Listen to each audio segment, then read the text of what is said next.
Salam dalam damai sejahtera, dalam kasih Tuhan kita Yesus Kristus. Sahabat Kristus yang dikasihi Tuhan, selamat datang kembali di channel SDG Kalteng, Soli Deo Gloria, Kalimantan Tengah. Di tempat ini kita bersama belajar akan firman Tuhan, kita dikuatkan oleh pengajarannya dan diperlengkapi untuk hidup seturut dengan kehendak-Nya. Kami percaya setiap khotbah dan renungan yang dibagikan akan menjadi berkat, akan meneguhkan iman serta menuntun kita semakin dekat kepada Kristus. Mari Bapak Ibu Saudara kita mempersiapkan diri untuk boleh fokus akan suara kebenaran firman Tuhan. Saya mengajak Bapak Ibu Saudara sekalian kita bersatu di dalam doa. Bapa di surga, Allah yang Maha Pengasih, kami bersyukur karena hari ini Engkau masih memberi kesempatan bagi kami untuk mendengarkan suara-Mu. Pada saat ini kami datang dengan hati yang terbuka. Jadikanlah kami seperti tanah liat yang siap dibentuk oleh tangan-Mu. Singkirkanlah segala kesombongan, pikiran yang mengganggu, dan hati yang keras, agar kami benar-benar mendengar akan suara-Mu. Urapilah hamba-Mu yang akan menyampaikan kebenaran firman.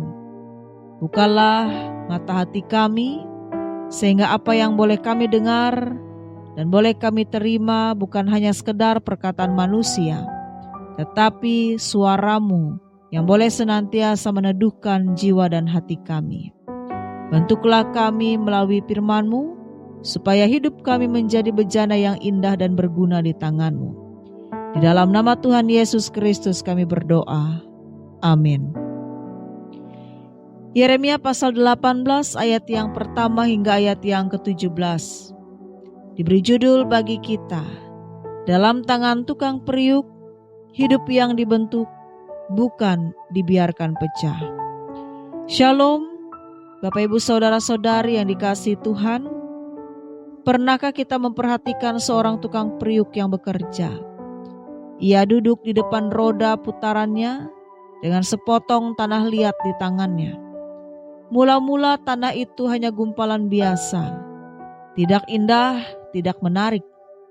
Tetapi perlahan-lahan dengan sabar ia tekan, ia putar, ia bentuk, hingga gumpalan tanah liat itu berubah menjadi bejana yang berguna. Kadang-kadang bentuknya tidak sesuai, lalu ia remukkan kembali untuk dibentuk ulang sampai menjadi indah. Yeremia mendapat penglihatan yang luar biasa dari Allah di rumah tukang periuk. Dari situ Allah menyampaikan pesan yang sangat penting. Hidup kita ada dalam tangan Allah, Sang Tukang Periuk Agung. Mari kita bersama merenungkan melewati bacaan Alkitab dalam Yeremia pasal 18 ayat yang pertama hingga ayat yang ke-17. Bagian yang pertama melewati ayat yang pertama hingga ayat yang ke-6. Pesan dari rumah tukang periuk. Yeremia diperintahkan Allah pergi ke rumah tukang periuk. Di sana ia melihat tukang periuk sedang bekerja. Bejana yang sedang dibentuk rusak, lalu tukang periuk itu membuatnya kembali menjadi bejana lain sesuai kehendak-Nya. Allah berkata melewati ayat yang ke-6, "Tidakkah aku dapat bertindak terhadap kamu seperti tukang periuk ini, hai kaum Israel?" Demikianlah firman Tuhan. Sungguh seperti tanah liat di tangan tukang periuk, demikianlah kamu di tanganku, hai kaum Israel. Pelajaran penting bagi kita. Hidup kita ini bukan milik kita sendiri, tetapi ada dalam tangan Allah. Seperti tanah liat, kita lemah, rapuh, dan tidak berbentuk tanpa sentuhan tangan-Nya. Allah berdaulat untuk membentuk kita sesuai kehendak-Nya. Bagian yang kedua melewati ayat yang ke-7 hingga ayat yang ke-10. Proses pembentukan tidak selalu nyaman. Perhatikan tukang periuk tidak sekedar menyentuh tanah liat.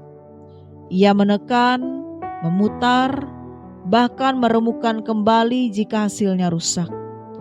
Proses itu tidak nyaman. Tanah liat diremukkan dulu, baru bisa dibentuk lagi. Allah berkata kepada Yeremia bahwa ia berhak merombak rencananya. Jika suatu bangsa berbuat jahat, ia bisa mencabut berkat-Nya. Tapi jika bangsa itu bertobat, Ia bisa membatalkan hukumannya. Pesan bagi kita, Allah sering mengizinkan kita mengalami tekanan, penderitaan, bahkan kegagalan. Bukan karena Ia kejam, tetapi karena Ia sedang membentuk kita. Hidup yang tidak pernah diremukan oleh Tuhan seringkali menjadi keras dan sombong. Justru melalui tekanan hidup, Allah membentuk kita menjadi pribadi yang lebih indah, lebih berguna, dan lebih kuat di dalam iman. Bejana yang diremukan untuk dibentuk ulang. Bapak Ibu Saudara, lihatlah kisah Paulus. Awalnya ia bernama Saulus, seorang penganiaya jemaat. Jika hidupnya diibaratkan bejana, ia adalah bejana yang rusak, penuh kebencian, keras hati, dan salah arah. Tetapi di jalan menuju Damsyik Tuhan meremukkannya. Saulus menjadi buta selama 3 hari dan seluruh kehidupannya seakan hancur. Namun justru dalam kehancuran itu, Tuhan membentuknya kembali. Ia berkata kepada Ananias, melewati Kisah Para Rasul pasal 9 ayat yang ke-15. Orang ini adalah alat pilihan bagiku. Dari seorang penganiaya, Saulus menjadi Paulus, rasul besar yang memberitakan Injil ke berbagai bangsa. Itulah proses tukang periuk ilahi, meremukan bejana lama, lalu membentuk bejana baru yang berguna. Bagian yang ketiga melewati ayat yang ke-11 hingga ayat yang ke-17. Ketika tanah liat menolak dibentuk. Sayangnya Israel menolak dibentuk Tuhan. Yeremia menyampaikan firman Tuhan melewati ayat yang ke-11. Lihat, aku sedang merancang malapetaka terhadap kamu. Bertobatlah masing-masing dari tingkah lakunya yang jahat. Tetapi bangsa itu menjawab melewati ayat yang ke-12, tidak ada harapan. Kami akan hidup menurut rencana kami sendiri. Itulah tragedi besar, di mana tanah liat menolak tangan tukang periuk. Allah ingin membentuk mereka menjadi indah, tetapi mereka memilih kehancuran. Akibatnya mereka ditinggalkan, menjadi tandus dan dibuang seperti bejana pecah. Bejana yang retak tapi mau dibentuk ulang. Bandingkan dengan Daud, ia pernah jatuh dalam dosa besar, berzina dengan Batseba dan membunuh Uria. Dan kita boleh melihat di dalam 2 Samuel pasal 11. Jika hidupnya diibaratkan bejana, saat itu ia retak parah. Tetapi berbeda dengan Israel yang menolak, Daud mau ditegur oleh Nabi Nathan. Ia bertobat dengan sungguh-sungguh dan berdoa.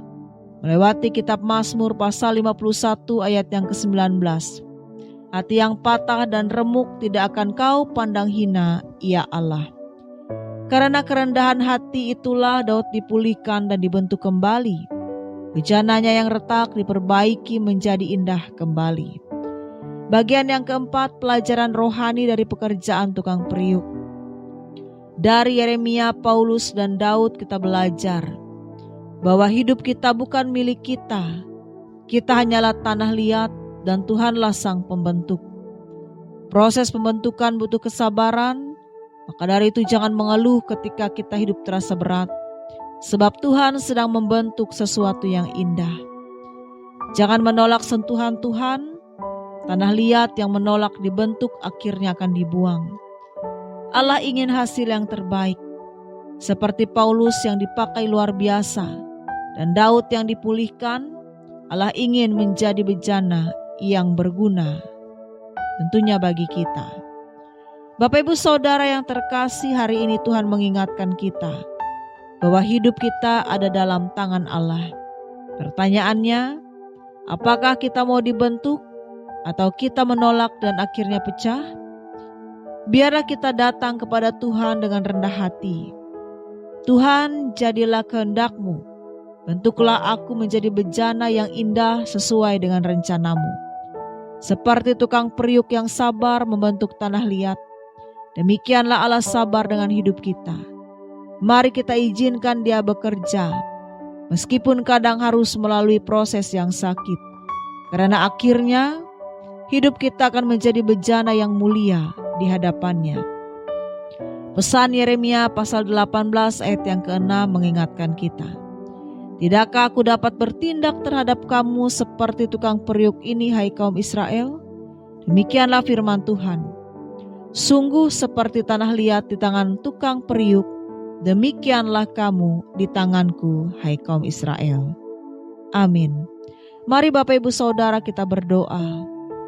Tuhan yang Maha Kasih, hari ini kami belajar dari rumah tukang periuk. Kami hanyalah tanah liat di tangan-Mu yang lemah, rapuh dan tidak berbentuk tanpa sentuhan kasih-Mu. Ampunilah kami kalau sering kali kami menolak dibentuk, lebih suka berjalan dengan kehendak kami sendiri. Ya Bapa, bentuklah hidup kami kembali, remukkanlah kesombongan kami, luluhkanlah kekerasan hati kami dan jadikanlah kami bejana yang indah, berguna dan mulia di hadapan-Mu. Seperti Paulus, pakailah kami menjadi alat pilihan-Mu. Seperti Daud, pulihkanlah kami ketika kami retak karena dosa.